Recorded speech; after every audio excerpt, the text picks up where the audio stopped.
Welcome to another Sunday WOAY ABC4 Community Forum, where we talk to community leaders and local success stories to discuss important information that affects Southern West Virginia. I'm your host, Lake Lewis Jr.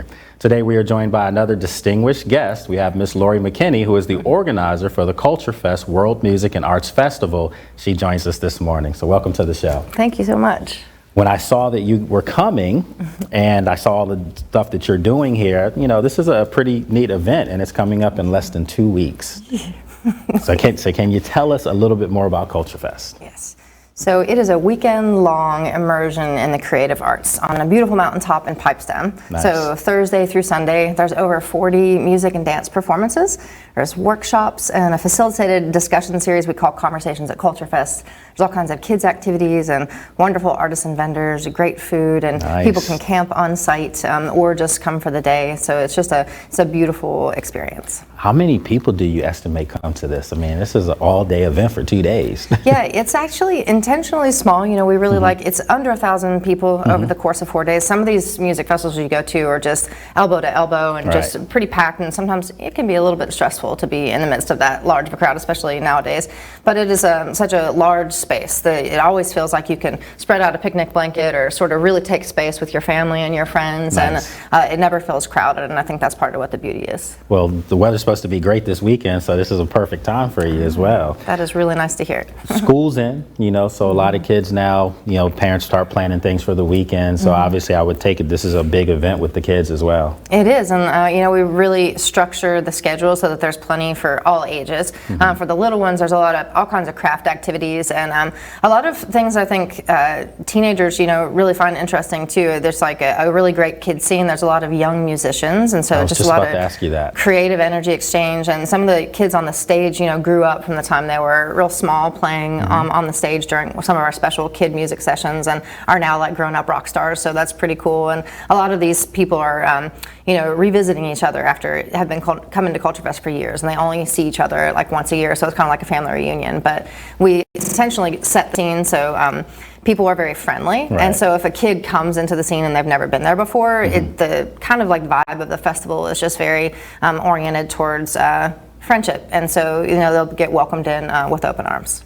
So have you ever seen someone, like, as far as the music, the bands, things like that, have you ever seen someone, this is kind of like a springboard for them?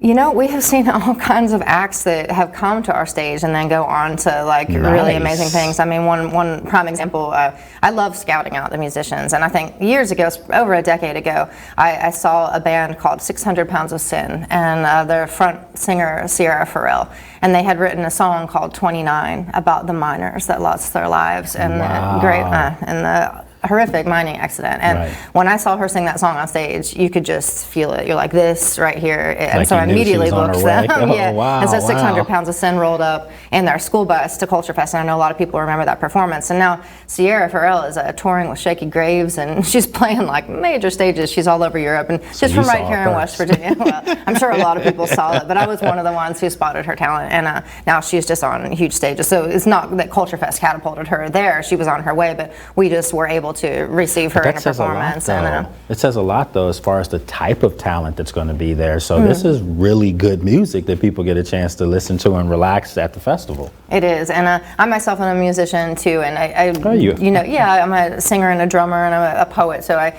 write music, and a lot of the people within my arts collective and our production team, we're all creative people ourselves, and so as we create this festival and play in other realms and stuff, we have a chance to meet all kinds of wonderful musicians and artists.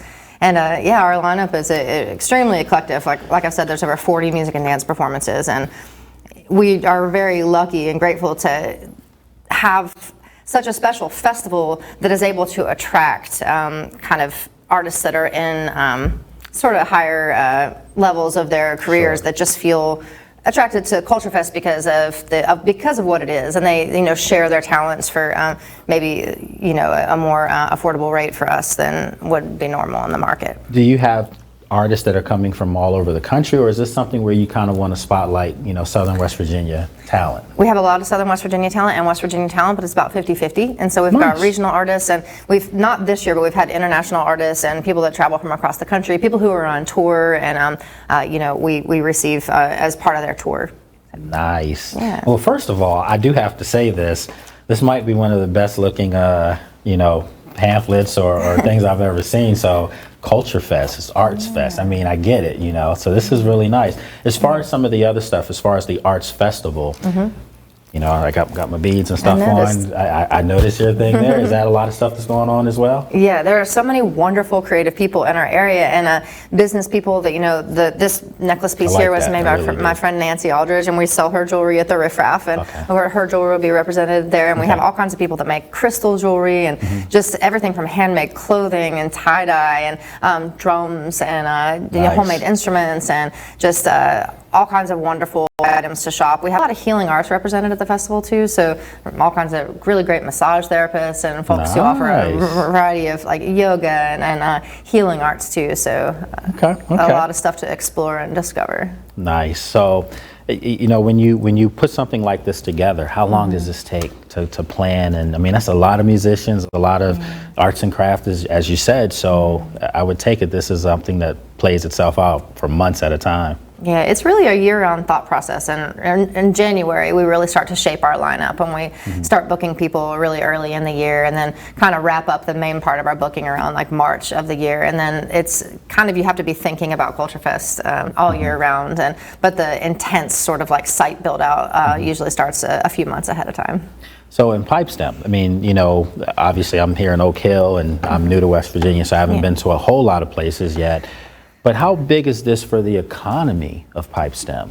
I would love to get a chance to do a study on that at some point, but I know that, people are traveling in from all over the place, and they're buying gas, and they're stopping in the downtowns, they're eating at the restaurants. And hotels or whatever. Yeah, they're staying in the hotels. I think that Pipestem State Park is such a wonderful amenity. It's just such a jewel, and it's just about a mile from the festival site, so I think a lot of people love to come in to Pipestem and stay at their beautiful lodges or stay in the cabins and then just travel back and forth if they don't prefer to camp.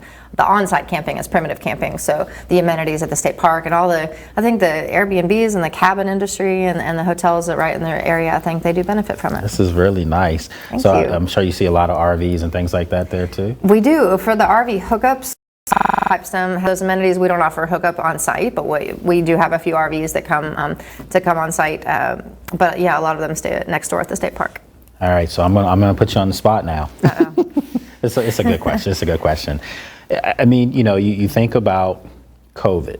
Yes. And we ask everyone who sits here how COVID has affected business, and also how COVID may have, made you change things that you do that you like so much that you're going to still keep it implemented. Has anything like that happened with you guys? Yeah, well, we definitely stacked the deck all the way in the direction of safety in the beginning. So we shut down our venue. We also have a venue in downtown Princeton called the Room Upstairs at the Riff Raff, and we shut it down. And we did.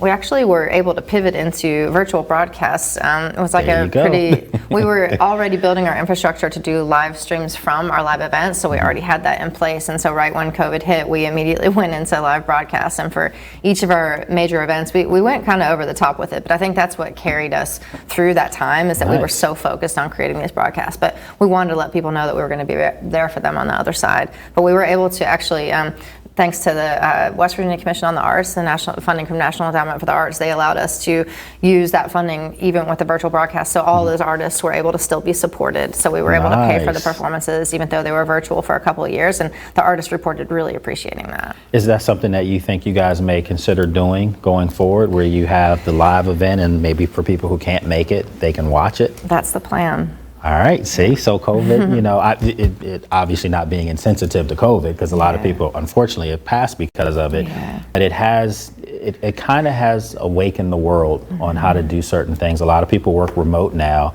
and how many times did we hear over the years, I could do what I'm doing from home.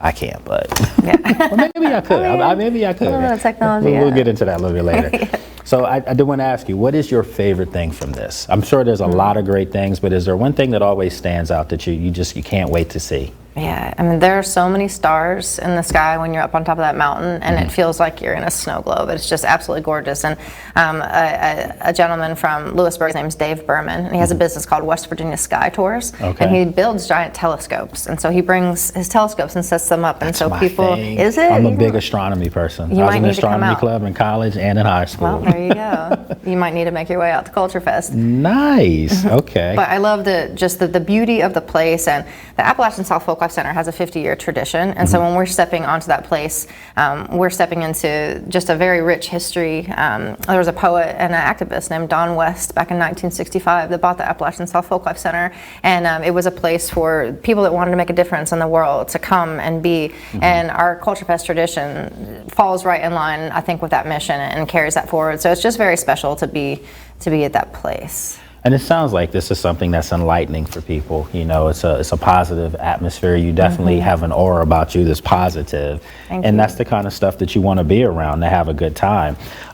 You know, before we're going to take a break, not right now, we still have a couple minutes left, but I do want you to be able to give people the website, if you can, and also if you guys have social media, if you can give them that, so you can look right into that camera right there. Right now? Yep. Oh, okay, great. Well, I would love to see you all at the 19th Annual CultureFest World Music and Arts Festival. You can find all the details, including the full schedule and the workshop lineup and the performance lineup, links to the artists and their bios, and tickets at culturefestwv.com. And there's day passes, and you know, so there's everything's covered for everyone there. I did want to ask you too, as far as like handicap or accessible, you know, are there things there for people that will be able to get around as well? Yes, absolutely. We have a mobility challenged camping area for those who would like to camp for the weekend. And we do have handicap accessible restrooms. They're outdoor restrooms, but they are handicap accessible. And all of the land is pretty much flat. Like there's one of the stages called the Valley Stage, is in a natural amphitheater, but you can stay up on top of the grass. So it's pretty much just like a flat plane from the parking area all the way down the vendor row, and it's grassy. So what happens though if it rains? You know, and I do want to ask, just because some people like to know if is there a cancellation, or if they pay for a ticket, how does that work? The event is rain or shine, and the beauty of it is that we have really great tenting. So we've got two giant, a giant central tent, and then one tent. You asked me earlier about visual art, and I know we're getting ready to take a break, but we have a whole art tent. It's a healing arts tent, and also there's an art collective called the Pigment Sanctuary. You actually mentioned this flyer earlier, and this beautiful work of art that's on the front of this is by a local artist named Lacey Valandry, and she and a group of her visionary artists will be inhabiting another giant central tent. So whether it's raining or not, there will be all kinds of creative activity and fellowship. Sometimes the rain makes it even better. I know that sounds crazy, but I mean, you know, if you're in a mood, you got the nice music, and nothing's going to derail that. There's something about it. Absolutely. So look, we are going to take a break. We still have a whole nother almost 13, 14 minutes left with Laurie when we come back. So stay with us for your Sunday WOAY Community Forum. We have a lot more coming up.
And welcome back to our WOAY Community Forum, where we have Laurie Mckinney, who is the organizer for the CultureFest World Music and Arts Festival.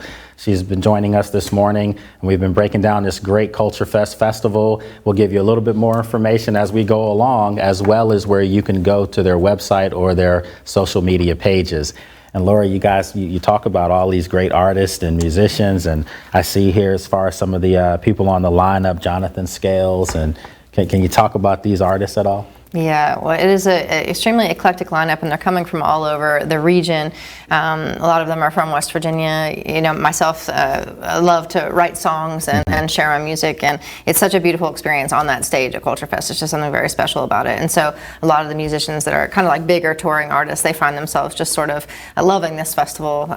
Jonathan Scales, as you mentioned, he is a steel drum player, and he is a virtuoso steel drum player. He's just world-renowned for his steel drum playing, and I love Jonathan Scales' Forchestra, and that's his combo, and he loves to just tell all about the history of the steel drum, which is fascinating. Nice. And yeah, so that's Jonathan Scales. Anyone else that you're curious about? What about Dixon's violin? Oh yeah, so Dixon's violin is a visionary violinist. And so he plays the electric violin, and he creates soundscapes that feel just expansive and visionary. Elements of electronica are mixed in with it, and it just feels kind of far out. Okay, all right. What about Option 22? Yeah, well, that would be my band's. Of course. I write from my heart, and a lot of people say, who are you emulating? Who are you trying to sound like? And I'm like, I'm not trying to sound like anyone. I'm just, it's just straight from the soul. And we are influenced by world sounds. So a big part of when we started CultureFest World Music and Arts Festival, just very impassioned about the way that music and art bring people together, and recognizing, I met some people during some travels that were actually creating music festivals on the borders of warring nations in the Middle East, and I just recognized how powerful is that, people can come together, and music can even go so far as to heal conflict sometimes. Absolutely. And so the peacemaking power of music and the art it leads me. Okay. And so really just exploring rhythm and exploring world instruments, and so in the very beginning of our music, we were just kind of just experimenting with instruments from all over the world, so we're influenced by world sounds. Nice. Okay. So the Fritz. Yeah, so my sister Melissa started a music school in downtown Princeton called Stages Music School. I talked about some of the kid rock stars earlier, and her daughter Kayla, my niece, is a bass player. She's an amazing bass player, and she went to play bass at UNC Asheville, North Carolina. And we have always had a connection to Asheville, and there's just a very clear connection. A lot of times people will be like, downtown Princeton just feels like a miniature Asheville, and they're right. It's just the energetics of it. But now that my sister and Kayla are rooted in Asheville, and so they are just like very involved in the music scene there. And so Kayla plays in a band called Funkin' Around, and there are some of the musicians are shared with the Fritz and Funkin' Around, and so they are funky and soulful. Because I see funk, soul, rock, like a creation of everything. Nice. We love that sort of like, I think nowadays people, and I think just the 2022, there's so much musical influence that has just poured into everyone, and I think that everything is no genres anymore. You know, it's like everyone has something that they bring to the table, and good music is good music. That's no right. matter how you cut it. It's good. If it's good, it's going to sound great. Yeah. All right. So what about Isaac Haddon? Man, this kid, there's a festival called Floyd Fest in Floyd, Virginia, and the very first time that I ever saw this kid, he was about this big, and he is just a crazy talented guitar player, and he is sort of like royalty in the Floyd Fest realm. And watching him play on stage, he's just an incredible young talent, and he writes wonderful songs. And a lot of these people are sort of friends, and so there's certain spots of the festival that'll be jam sets where people come together and different bands jam with each other. So that's really fun. Nice. And I also see here too that people in attendance have an opportunity to participate and like music making sessions. So how does that work? Yeah, so there are a lot of workshops, and I've mentioned rhythm. I love drumming, and there are drumming workshops on Saturday and Sunday, and there is a drummer named Adama. He's from the Ivory Coast. Nice. And he'll be giving drum workshops Saturday morning and Sunday morning, and there are all kinds of drums for people to choose from. There's a drum vendor from Floyd, Virginia. His business is called Hollow Rhythm, and so you can purchase a drum if you're interested, or just borrow a drum for the workshops. And then, there's hoop dancing workshops, and there's an Indian dance workshop. And this is wow. This is a lot of stuff. I mean, this is nice. This is a whole lot of planning that comes into this. Yeah. And I noticed here on the front of the on the brochure, the pamphlet, there's like it looks like there's kind of like a storytelling session with the kids here. I mean, what are some of the kids' activities that are offered? Yeah, so there's really awesome craft activities. So the kids will be making rain sticks. They'll be making tie-dye. There's like a kid tie-dye. Okay. There's like a kids yoga workshop too. And they'll be making drums, drum making, all kinds of really wonderful crafts with local artists that are just really passionate about sharing creative experiences with young people. And there's a bounce house for them. And then there's swing sets, and the field is just so expansive. It's just fun for them to like run around and soak in the energy. We have community art boards. Yeah, yes, yeah, that's the key word, freedom. Yeah. Nice. That's I mean, how it this is impressive. It really is. Thank you. I mean, because it sounds like it's just so much to do. Yeah. So there's never a second where you would be bored. That is right. And I think that sometimes, maybe if you haven't experienced something like this, you might walk into it and think, well, what do? I don't see any balls to throw at milk jugs. And it's kind of maybe like a new thing that's experiential. And once you if you're new to this type of experience and you just sort of tap in and realize that just to soak in the energy is a big part of it. And then you start to say, I could go paint on this community art board, or I could go shop and ask this artist question about what they make. And some of the artists are demonstrating their craft. So there's a local artist named Isaac Preston, and he takes apart televisions and computers and uses the wire to create trees and found objects. And he does found object workshops all through the weekend at his tent. So you can just come up and make a wire tree. Wow. Yeah, it's It sounds like you're bringing a lot of innovation. It sounds like you're also bringing parts of the world to Southern West Virginia. And sometimes people may not be able to have a chance to experience other parts of the world. So, I mean, it's good, for people to be able to see that there's a lot of diversity out there. Yeah, that was the exact intention of CultureFest. Thank you for saying it, because 20 years ago, the whole point was that a big part of, if you haven't had a chance to travel outside and experience things that are different, it's natural to maybe not understand what you've never encountered. So xenophobia, that's where that comes from. Absolutely. And so the idea is to be able to bring the world here. Maybe not everyone has a chance to travel. And so the idea is to bring that multicultural experience right here to Southern West Virginia. And you find from over the past few years doing this that it's greatly received. It is, yeah. And I think it's just the gentle expansion of experience and people's perception, and I think that slowly impacts the culture.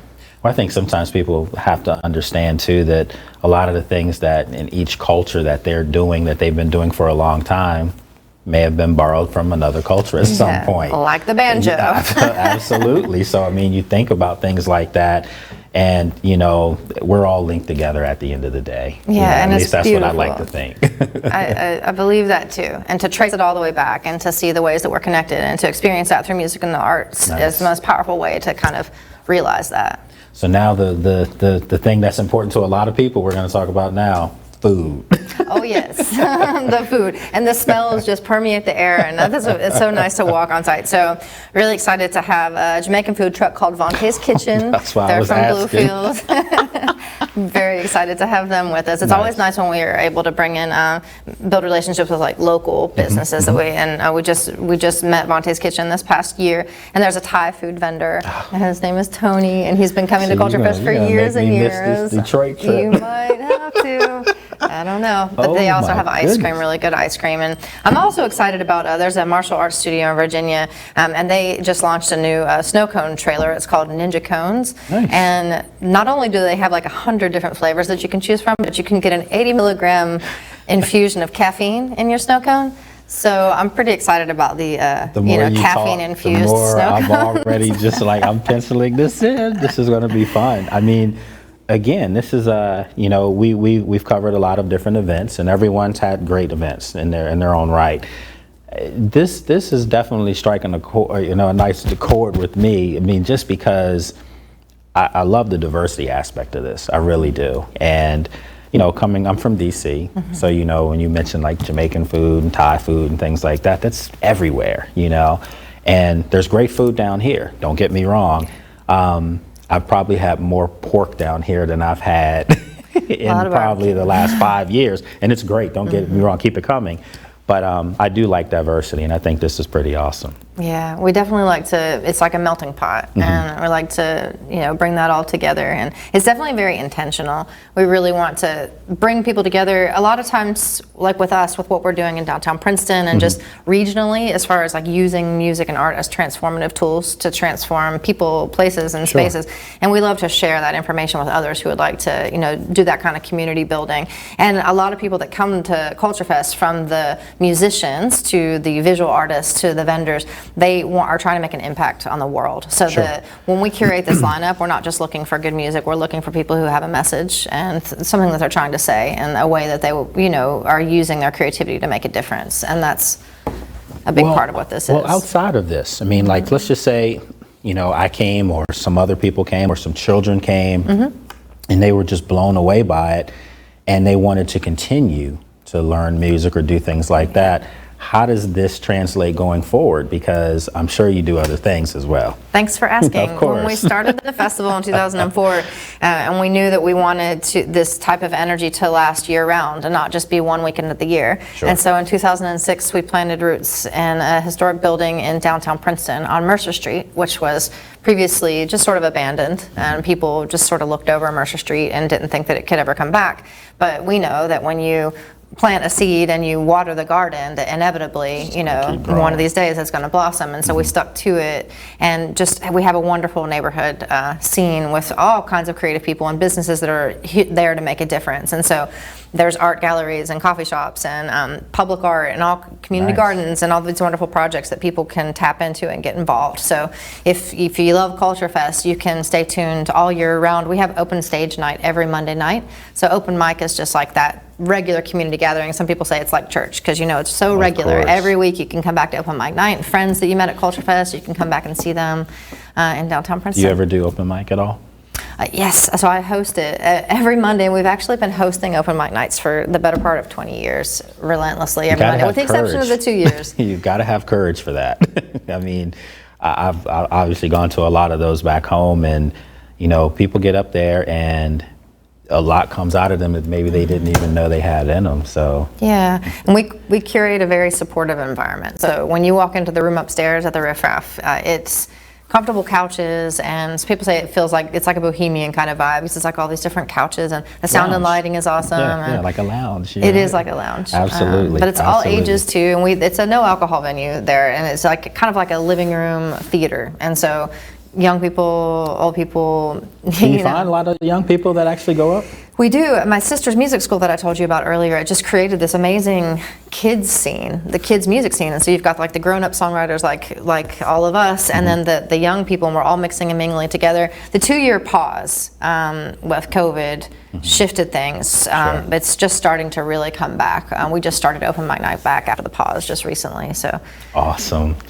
All right, well, look, I'm being told we have like 30 seconds. I told you we were going to run out of time. See? We should do another hour. Absolutely. We're going to get you back on like ASAP. So before we wrap up, I need you to look into that camera one more time and let everyone know where they can find you guys, and just give everything you need. You got 30 seconds. So the 19th Annual CultureFest World Music and Arts Festival will take place September 8th through 11th at the Appalachian South Folk Life Center in Pipestone, West Virginia. You can find all the information you need, from bios and links for the artists to schedules and workshop breakdown and tickets at culturefestwv.com. Thank you so much for joining us today. I had a great time. Folks, thank you for watching us here on our WOAY Sunday Forum. Have a great part to your day, and I'll be here first thing in the morning.